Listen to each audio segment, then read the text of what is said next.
Hello everyone, আমি nail artist দৃষ্টি আর আমার 20 ডেজ নেল সিরিজের আজকে 7 নম্বর দিন।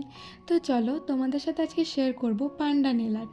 তো প্রথমেই তো বেস কোট অ্যাপ্লাই করতে হয়, সবাই জানো। আর তারপর আমি একটা পার্পল কালারের বেস কালার অ্যাপ্লাই করেছি। আর তারপর দেখো এখানে হোয়াইট জেল পলিশের সাহায্যে আমি একটা পান্ডার মতন ডিমের মতন একটা শেপ ক্রিয়েট করে নিয়েছি। আর তারপর দেখো একটা সরু ব্রাশের সাহায্যে আমি এখানে পান্ডাটা আস্তে আস্তে আঁকতে শুরু করে দিয়েছি। আর এখানে দেখো পান্ডার হাত রেডি হয়ে গিয়েছে, ওটা ছিল পান্ডার গলা। আর তারপর আমি ডটিং টুলসের সাহায্যে পান্ডার দুটো কান এঁকে নিয়েছি, আর পান্ডার দুটো চোখ আর মুখ। আর এগুলো করবার পরে 60 সেকেন্ড কিওর করে নিয়েছি। আর তারপরে আবার একটু একটু ডিটেলিংস অ্যাড করে নিয়েছি, আর হয়ে গিয়েছে আমার ফাইনাল লুক। তো দেখো তোমরা শেষ পর্যন্ত, তাহলে তোমরা বুঝতে পারবে যে ফাইনাল লুকটা কতটা সহজের মধ্যে কতটা কিউট হয়েছে। আর তোমরা যদি এরকম সুন্দর সুন্দর নেল আর্ট শিখতে চাও তাহলে কিন্তু আমাকে ফলো করে নিতে হবে। তো দেখা হবে পরের দিনের ব্লগে। তো টাটা।